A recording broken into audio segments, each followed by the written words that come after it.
Every morning at 6:10 a.m., the old veteran appeared outside Maria's small-town pizza shop. Maria, who grew up hearing stories of her mother feeding soldiers during hard times, handed him a fresh slice without asking anything in return. No one knew his name, or why he always wore the same worn jacket, but Maria noticed the way he sat, shoulders drawn in, eyes sharp and watchful, as if he was still on duty. She never questioned his silence. She only knew he was hungry. Then, one morning, the quiet routine broke. 4 military SUVs pulled up in near silence. Men in uniform stepped out, their faces set and serious. The old man straightened, eyes wide. What happened next would reveal a story that had been hidden for years, just as Maria's pizzeria began to stir to life before sunrise. In the pre-dawn stillness, Maria's pizzeria glowed quietly on Willow Creek's main street. The mixer's low whir blended with the scrape of metal trays as Maria worked through her morning routine, hands moving from habit more than thought. She measured flour by feel, sliding dough into the oven as the sky just began to lighten. By 6, the scent of baking crust and oregano drifted out to the empty sidewalks, a silent invitation to anyone awake that early. The old man's arrival was as predictable as the sunrise. He always chose the cracked vinyl booth in the corner, facing east, where the first light of morning filtered through the glass. His jacket collar stayed, turned up, the wool at the edge worn thin. Maria watched how he settled in, never asking for anything, never signaling for service. He simply folded his hands on the table and waited, his gaze following the steam that rose from behind the counter. At 6:10 each morning, Maria would bring him a single slice extra pepperoni, the edges just starting to blister, and a mug of coffee thick enough to keep its heat. She noticed after a few days that he always folded each napkin into precise quarters before tucking it away in his coat. By the third morning, she started adding 2 sugar packets to the tray, having seen him quietly pocket the extras from the condiment station. The regulars cycled in and out, truck drivers grabbing a quick bite, nurses finishing their shifts. One morning, Mr. Raoul, the retired teacher, paused at the counter and nodded toward the old man. "He's here before the sun, just like you, Maria," he said, but she offered only a small smile in return. She didn't explain, didn't share the details she'd noticed. The old man remained a fixture, familiar but untouched by the usual small-town curiosity. The rhythm of those mornings never changed. The old man ate slowly, never in a hurry, always finishing every bite. He folded his napkin, returned the empty plate to the counter, and gave Maria a slight nod. As he left, a gesture she found herself returning, almost unconsciously, after a few days. Each small act became part of a quiet pattern, repeated without discussion. As October wore on, frost began to gather at the edges of the windows.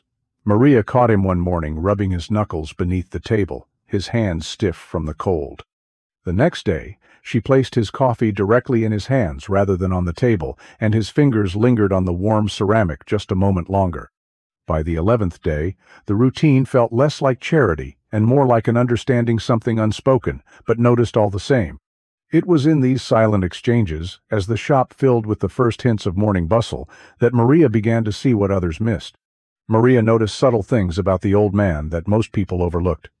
When someone unfamiliar entered the pizzeria, his right hand hovered near his jacket pocket, a protective reflex he couldn't quite hide. On colder mornings, his hands shook as he reached for his coffee, the mug rattling against the saucer until he steadied it with both hands. After each sip, he rotated the cup so the handle always pointed at 10 o'clock, a small ritual that never changed. The regulars had their own names for him, whispered when they thought Maria was out of earshot. "The Shadow," they called him, sometimes with a hint of unease.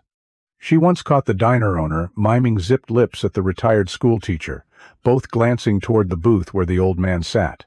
Maria didn't say anything, but that afternoon she wiped down his table with extra care, scrubbing the surface until her hands ached. Certain details stood out to Maria, shaped by her own family's history.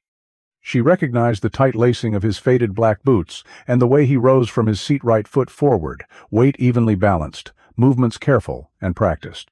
His hair, visible beneath the edge of his watch cap, was trimmed short in a way that spoke of old habits and regulation.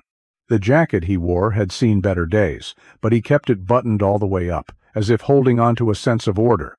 The first hard frost arrived in November, and Maria watched him flex his swollen knuckles beneath the table, his fingers red from the cold.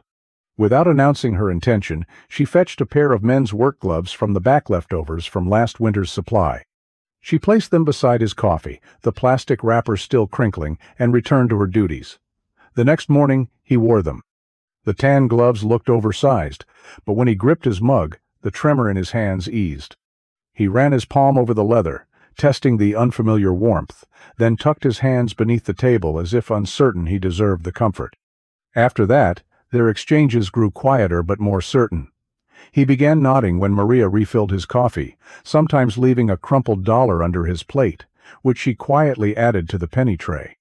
On the coldest mornings, he arrived before she unlocked the door, breath fogging the glass as he waited for the lights to flicker on. Maria doubled his coffee without a word, and he accepted the gesture with a slight lift of his chin. The regulars' whispers grew louder as winter settled in. Some joked about pizza panhandling or questioned Maria's generosity. She started marking an extra pepperoni slice in her kitchen log as a tester, a quiet way to avoid questions. The old man never asked about the larger portions or the fresh gloves. He ate carefully, always setting aside the hard crust edges in a neat semicircle, and tapped the table when he needed a napkin. The gloves became a fixture, softening and darkening with each visit. Sometimes, before slipping them on, he would pause and run his thumb along the stitching, lost in thought. Maria never asked about it. Some understandings didn't need words. Outside, the town's routines pressed in. The pizzeria's window fogged with the warmth of ovens and the hush of early conversation, while the old man's presence lingered quietly at the edge of every morning. Word of Maria's quiet gestures traveled through Willow Creek, never quite spoken aloud but always present in the background hum of small-town routine. Rosa, who ran the flower shop next door, caught Maria's eye one morning as she placed a wrapped sandwich by the old man's elbow. "You're doing the right thing," she whispered, her voice low enough that only Maria could hear. Maria nodded, grateful for the rare moment of support. Most days, though, she felt the weight of other eyes. The town's talk shifted in subtle ways. At the hardware store, a customer wondered aloud how long Maria would let him sit there. The pharmacist's wife started avoiding eye contact when she picked up her morning scone. On Facebook, someone posted a blurry photo of the old man's back, captioned, "Why does she feed him every day?" The comments underneath were few, but sharp. "Not her job," one read. "What if he starts asking for more?" another replied. Maria scrolled through them in the quiet after lunch, her thumb hovering over the screen before she set her phone aside. Inside the pizzeria, the tension seeped into daily routines. The high schoolers who bussed tables cleared the old man's booth as soon as he stood up, sometimes stacking plates with an unnecessary clatter. A regular left a note in the tip jar, just a napkin, folded into an envelope with a single word inside.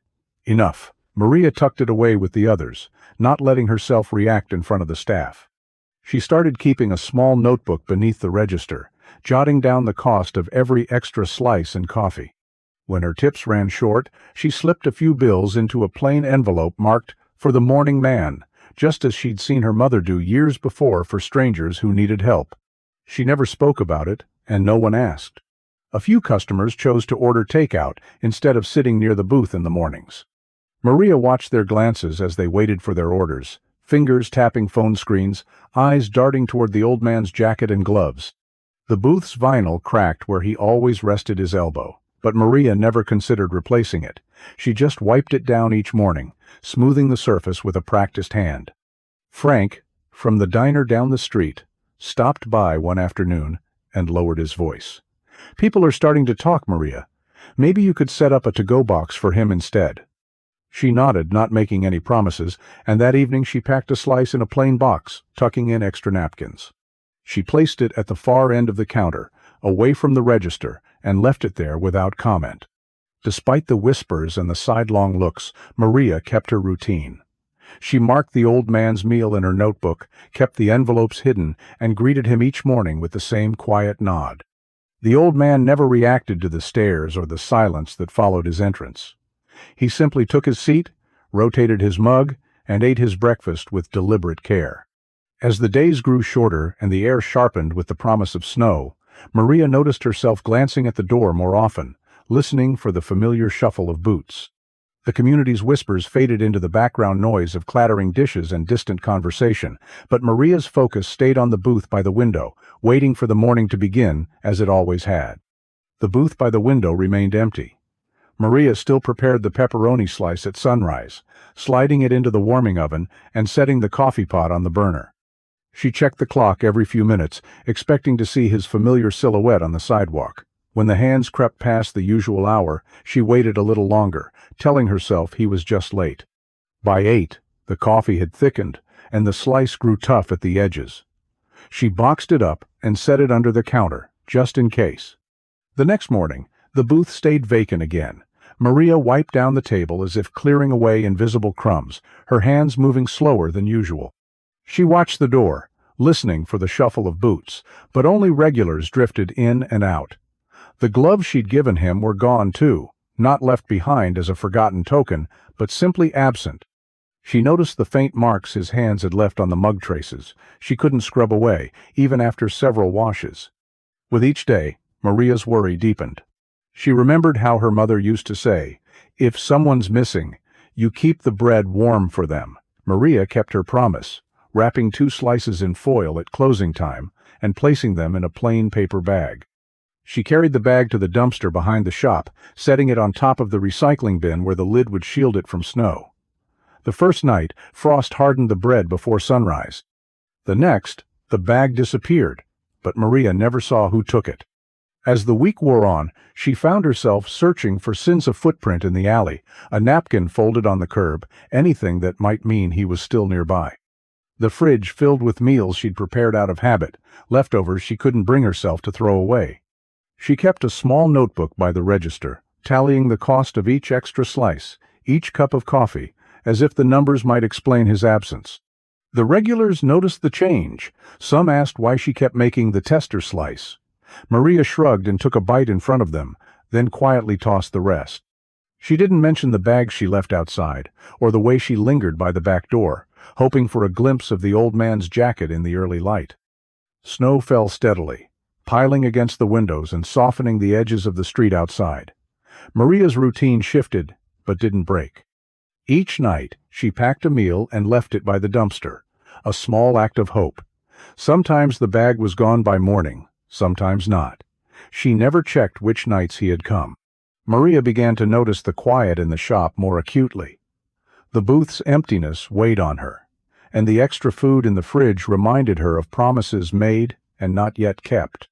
It was during one of those silent mornings, while cleaning beneath the prep counter, that Maria discovered something she hadn't expected, something that made her pause, hands stilled, as the first light crept across the floor. Under the prep counter, Maria's hand brushed against something solid wedged behind the cabinet. She reached in and pulled out a worn shoebox, its edges softened by years of kitchen heat and humidity. The lid lifted with a quiet sigh, revealing a stack of brown paper napkins each, one folded into a perfect rectangle, every corner aligned. She recognized them instantly as the same cheap napkins she'd used in the pizzeria's first year. Maria thumbed through the stack, noticing faint pencil lines in the corner of each napkin. The first bore a single mark, the next 2, then 3. And so 1 napkin carefully marked, the tally growing with each day. By the end of the stack, the marks grouped into neat sets of 5, counting upward. She realized he'd kept track of every morning she'd brought him a meal, each napkin a quiet record of their ritual. The top napkin still showed a faint grease stain, a dark oval where a pepperoni had once rested. Tucked beneath the napkins were the gloves Maria had given him. The leather, once stiff and new, was now supple and darkened at the fingertips, shaped by weeks of use. She picked them up and turned them over in her hands, feeling the warmth that still lingered in the lining. At the bottom of the box, a scrap of newspaper lined the cardboard piece torn from last November's weather forecast, the print faded but still legible. She traced the edge where it had been cut, a small detail that made her pause. It was the forecast for the first snow, the one she remembered watching fall outside the shop windows. Sitting on the back step with the box in her lap, Maria felt the weight of the napkins and the gloves, the quiet evidence of a connection she hadn't fully understood until now. She realized she was the only one who saw him as something more than a stranger at the window. Each tally mark was a silent thank you, each fold a gesture of trust. The box wasn't just a collection of napkins and gloves, it was a record of every morning they'd shared, and of the days he'd counted on her kindness. Maria placed the box beneath the counter, close by, unable to put it away for good. She kept the gloves in her apron pocket, fingers tracing the stitching as she worked. Her routine changed in small ways she couldn't explain to anyone else. The shop felt quieter, the air heavy with what was missing, but she found herself glancing at the door more often, listening for the sound of boots on the pavement. As dawn crept in and the first hint of morning light reached the pizzeria windows, Maria returned to her work. The kitchen filled with the familiar rhythm of dough and flour, but she moved with a new sense of waiting-ware that something had shifted, that the next morning might not be like all the ones before. Maria was portioning dough when she heard engines outside 4 military SUVs, matte black, idling in formation along the curb. Their exhaust hung in the morning air, and the government plates carried the white DC insignia she'd seen only once before, at the county parade. The doors opened in sequence. Men in formal dress uniforms stepped out, their shoes polished, the gold braid on their sleeves catching the first hint of daylight. They moved with a precision that silenced the street. From the rear passenger door, the old man emerged. He looked differenthus. Back was straight, his posture crisp. Gone was the tattered jacket. He wore a navy blue coat with 2 neat rows of buttons, medals pinned along the breast. The watch cap had been replaced with a formal cover, its brim shadowing eyes that now looked steady and alert. For a moment, Maria wondered if she'd mistaken him for someone else, but the way he scanned the shop, pausing at the window, gave him away. She wiped her hands on her apron, flour streaking the fabric, and stepped out from behind the counter. The bell above the door gave a muted ring as the first officer entered. The men formed a loose arc near the register, brass name tags glinting under the fluorescent lights. The old man stood just behind them, his hands clasped at his belt, now wearing formal gloves, black leather, polished to a shine. One officer stepped forward, removing his cap. His insignia marked him as a lieutenant colonel. "Ma'am," he said, voice steady and formal, "I'm Lieutenant Colonel David Santos." His words carried a weight that pressed into the quiet of the shop. Maria's hands found the familiar mug on the shelf, the one she always set for the old man, its handle already at 10 o'clock. She held it without thinking, the warmth of the ceramic grounding her. The regulars fell silent. Chairs scraped softly as people shifted to watch. The old man, Sergeant Major Daniel Briggs, as the officer introduced him, stood a little taller, his boots silent on the tile. When he finally spoke, his voice was low and rough, but clear. "Thank you for the meals," he said, his eyes meeting Maria's. "They were the only hot food I had all winter." Lieutenant Colonel Santos produced a sealed envelope, the official crest pressed into the flap. "This is from Ignacio Torres," he said, holding it out carefully. "He wanted you to have this." Maria accepted it with both hands, feeling the weight of the moment settle between them. She glanced at the old man, seeing not just a stranger at her window, but a life that had quietly intersected with hers. The officers stood at ease, their presence filling the pizzeria with a sense of ceremony that felt both foreign and familiar. Maria placed the mug on the counter, handle at 10 o'clock, and looked at the old man, Sergeant Major Briggs, realizing how much had passed between them in silence. The morning light shifted across the floor as everyone waited, the air thick with anticipation for what would come next. Lieutenant Colonel Santos held his cap at his side, the gold insignia bright against the morning. He introduced the man who had sat in Maria's booth for so many mornings. Sergeant Major Daniel Briggs, 3rd Battalion, 7th Special Forces Group. The sergeant's uniform was pressed, his ribbons and silver badge catching the light. Maria looked at the handle of the mug she'd set, outturned, as always, to 10 o'clock and then back at the man she'd known only as the quiet regular by her window. The younger officer opened a folder and placed a newspaper clipping on the counter. The headline was from 1991. Local hero saves 7 in desert storm. The photo showed a much younger Briggs, face streaked with ash, carrying a wounded soldier through smoke. February 25, 1991, the officer said. Sergeant Briggs went back into a burning aircraft 6 times, He received the Desert Storm Medal for it. Maria's hands, still dusted with flour, pressed into the counter's worn edge. She noticed now that the sergeant stood at parade rest, his gloves matching those of the other officers. For a moment, the pizzeria felt suspended between past and present, the sound of the coffee pot and the shuffle of uniforms blending with the routine she'd come to know so well. The tallest officer explained that after Sergeant Briggs' medical discharge in '93, he'd quietly disappeared. The VFW commander recognized him only last week, when Briggs came in for the food pantry.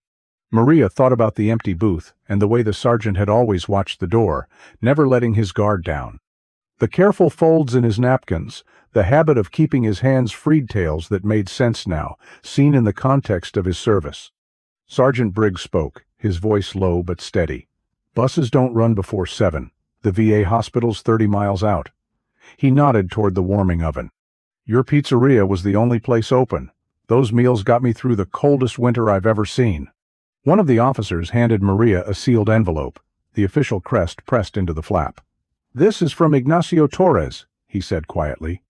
Maria took it, feeling the weight of it in her hands, the reality of the moment settling in. Briggs reached into his uniform jacket and placed a napkin on the counter, one of Maria's, folded into a rectangle, marked with 47 careful pencil lines. "You never asked," he said, tapping the last tally. "Not once." His words were soft, but everyone in the shop heard them. As the officers prepared to leave, Sergeant Briggs paused at the door. He turned back, meeting Maria's eyes, and raised his hand in a crisp salute. For the first time, the pizzeria was utterly silent, every regular watching as he stepped outside. The officers followed, their movements precise, their shoes silent on the tile. Maria stood behind the counter, the napkin with its 47 marks in front of her, the sealed letter in her hands. The chairs and mugs, the familiar clutter of the morning, all seemed changed by what had just happened. Outside, the street was quiet. The bell above the door had barely finished ringing. She stayed there for a moment, letting it all settle, before turning her attention back to the counter, the napkin, and the coffee mug. The morning routine would continue, but something in Willow Creek had shifted. Frank Bellini arrived at Maria's pizzeria early, his hands full with a bouquet of carnations wrapped in cellophane. The flowers dripped onto the counter, leaving faint spots on the laminated specials menu. Frank didn't say much, just nudged the bouquet toward Maria, the "Sorry from Frank" card visible between the stems. He looked at the floor as he spoke, words barely above a whisper. Maria nodded, accepting the gesture with quiet gratitude. That week, the Willow Creek community Facebook group changed almost overnight. The post that once questioned Maria's kindness now featured a photo of Sergeant Briggs in uniform, medals shining on his chest. The caption read, "Local hero gets justice." In the comments, someone shared a link to a GoFundMe campaign to replace the cracked vinyl booth with a seat dedicated to veterans. Donations came in from all over town, shopkeepers, teachers, even a few names Maria didn't recognize. The goal was met in less than a day. Maria's morning routine shifted, but she still made the extra pepperoni slice. Now she marked the timer with "Heroes Special" in thick black marker. Veterans began stopping inmen in VFW hats, women with service pins, all ordering the same breakfast Sergeant Briggs had favored. The warming oven stayed busy, slices rotating out to new faces, each one met with a nod or a quiet thank you. The middle school art class delivered a box of coffee mugs, each hand-painted with military insignias. Some showed crossed rifles, others had the Marine Corps globe, a few bore the Air Force star. Maria lined them up on the shelf above the register, careful not to chip the paint. When Sergeant Briggs returned, he chose a mug with a faded Army crest and took a seat at the counter. He wore his navy jacket, the buttons polished, and his gloves showed the creases of careful use. One afternoon, a group of children gathered at the counter, eyes fixed on Sergeant Briggs as he showed them how to fold a napkin into a triangle. His hands moved slowly, the same hands that had once gripped a coffee mug at 10 o'clock each morning. The children watched in silence, their pizza slices cooling as they practiced the fold, each attempt a little neater than the last. Around town, changes took root. The challenge coin tray, at the register filled with tokens from different branches. The Hero's Special became a fixture on the menu, and regulars started to straighten up when Sergeant Briggs walked in, their eyes drawn to the ribbons on his jacket before they looked away. Maria noticed the new seat by the window, the one funded by the GoFundMe, with a small brass plaque that read, "Reserved for those who served." Maria kept the gloves Sergeant Briggs had left behind in a clear plastic bag under the register. Sometimes, during the quiet after lunch, she would pull them out, running her finger along the curved seam of the right index finger. The shop felt different, more attentive, more aware. Stories passed quietly from table to table, and the mornings carried a sense of waiting, as if everyone expected something more. On Thursdays, after the lunch rush, Maria wiped down the underside of the counter, her routine steady and unhurried.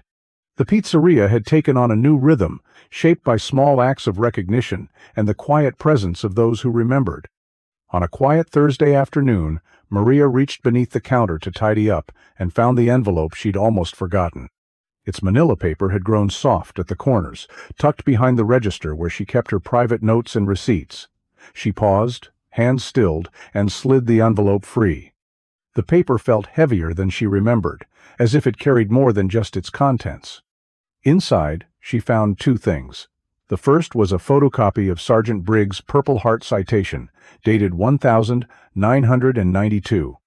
The citation listed his full name, Daniel Thomas Brigsand, described the rescue that had earned him the medal. Maria read the words slowly, the details now familiar but still striking. The helicopter, the smoke, the lives saved. A faint coffee ring marked one corner, the same size as the mugs she used to serve each morning. The second item was a single sheet of notebook paper, folded into neat thirds. Maria unfolded it carefully, smoothing out the creases. The handwriting was unfamiliar, neater than Briggs' own, the letters rounded and precise. At the top, it read, "For the woman who saw the soldier behind the shadows." She recognized the phrase immediately. This was from Lucia, Ignacio Torres's granddaughter, just as the officer had said. The note was brief, but it carried a quiet gratitude that settled deep in Maria's chest. Lucia wrote about watching her grandfather's old friend come back to life in the stories Maria's kindness had stirred, about how the meals had given him something to look forward to after years of silence. Maria pressed the paper flat on the counter and sat for a long moment, letting the words sink in. She thought of all the mornings she'd handed over a slice or a coffee, never asking for anything in return. She wondered how many people had passed through her shop without ever seeing the man behind the worn jacket or the soldier behind the quiet routine. Now, with this letter in hand, she understood that her small acts had reached further than she'd realized. She slipped the citation and note back into the envelope and tucked it under the counter, next to the shadow box where she kept the folded napkins. The letter felt like something private meant for her alone, a quiet acknowledgement from a family that had watched kindness ripple outward. Maria didn't mention it to the regulars or the veterans who now gathered at the booth each Thursday night. She simply kept it close, a reminder that sometimes the smallest gestures could echo the longest. The next day, as she wiped down the booth by the window, she watched her nephew measure the space beneath the plaque. He held the screwdriver steady, ready to secure something permanent in the place where Sergeant Briggs had sat for 47 mornings. The shadow box beside the register became a fixture in Maria's pizzeria. Each morning she dusted the glass, making sure the 47 napkins were perfectly aligned, their pencil tally marks visible from across the counter. School groups sometimes stopped by on field trips, and Maria would watch as children pressed their faces to the glass. The art teacher showed them how each napkin was folded with care, and the students took turns folding their own, trying to match the crisp edges. The story of the napkin sewn for every morning Sergeant Briggs sat by the window became something the town passed down, a quiet lesson in noticing what others might miss. Outside, the street sign at the corner was changed the following winter. Where it once read Willow Creek Lane, the new green sign now said Briggs Way. The town council held a brief ceremony. Nothing elaborate, just a few words, a salute, and a crowd gathered in the cold. Maria stood with her hands in her apron pockets, watching as the sign was bolted into place. She thought about all the mornings she'd looked up to see the old man's silhouette in the window, never knowing the full story behind his quiet presence. The annual pizza deliveries to the VA hospital became a tradition. Every November, Maria loaded the back of her car with insulated bags filled with Hero's special pepperoni slices cut into neat squares, wrapped in foil to keep them warm. Sergeant Briggs met her at the loading dock, sometimes with a new group of veterans in tow. The staff recognized them now, waving them through to the rehabilitation wing. The smell of garlic and oregano drifted down the halls, and the veterans would gather around the boxes, sharing stories as they ate. Maria noticed how the new arrivals always paused at the sight of the pizza, a small comfort that seemed to bridge the gap between the hospital and home. Inside the pizzeria, the plaque on the booth's vinyl surface grew worn from touch. Veterans visiting from out of town would run their fingers over the engraved letters, sometimes sitting quietly for a few minutes before ordering. The shadow box collected a few challenge coins left behind by visitors, their insignias glinting in the morning sun. Maria kept the gloves Briggs had left in a drawer, the leather soft, the right index finger curved from use. The line at the door on Veterans Day doubled after that first winter. Maria baked as many Hero's specials as she could fit in the ovens, the warmth of the kitchen spilling into the dining room. The kids from the middle school still came by to fold napkins, their laughter mixing with the clatter of plates and the low hum of conversation. The booth by the window was always reserved, the brass plaque catching the light, a quiet reminder of what had started with a single meal. Over time, the pizzeria's morning routine changed, but the sense of quiet recognition remained. Maria noticed the way people lingered a little longer, how strangers sometimes left folded napkins on the counter before heading out. The legacy of those 47 mornings became part of the fabric of the place, woven into the rhythm of dough, coffee, and the soft scrape of chairs on tile. It was never about grand gestures or public praise. The real impact was found in the details: a folded napkin, a warm slice, a name on a street sign. And as the seasons turned, Maria understood that some stories left their mark not in headlines, but in the small rituals that carried on day after day. Maria often thought about why Sergeant Briggs chose her pizzeria, but the answer never truly mattered. What stayed with her was the quiet pattern they built: togatheric morning marked by a folded napkin, a mug set to 10 o'clock, and a meal offered without expectation. She realized, over time, that dignity was not something granted in a single grand gesture. It was something shaped day after day in the smallest acts: a slice of pizza placed on the counter before sunrise, a coffee poured just the way he liked it, a booth kept ready even when others questioned why. Her hands still remembered the feel of that thick-walled mug, its handle turned just so. The stain where his gloves rested had become permanent, a subtle reminder of all those silent mornings. The Hero's special now appeared on the menu board, but Maria's reason for making it never changed. She thought of her mother's handwriting in an old journal tucked away in her kitchen. "No one grows poorer by sharing bread." That line lingered in her mind each time she slid an extra slice into the warming oven, each time she wiped down the counter after the last customer left. The regulars often looked past the details: the way Sergeant Briggs arranged his utensils, the careful way he folded his napkin, the habit of keeping his back to the wall. Maria noticed these things and quietly honored them. She polished the booth plaque every Thursday, watching new faces take their seats, each one carrying their own story. The shadow box with the tally-marked napkins drew visitors from out of town, but for Maria, it was a record of consistency, a physical memory of 47 mornings when someone felt seen. Sometimes, late at night, Maria would pause with the register drawer open, her finger tracing the faded pencil lines on that first napkin. She remembered that winter and the silent understanding that grew between her and the man, too proud to ask for help. He never needed to explain himself. She never needed to ask. When Sergeant Briggs brought his granddaughter in, Maria watched as he showed her how to fold a napkin, the same way he once did with maps and field rations. The lesson wasn't about heroism or sacrifice.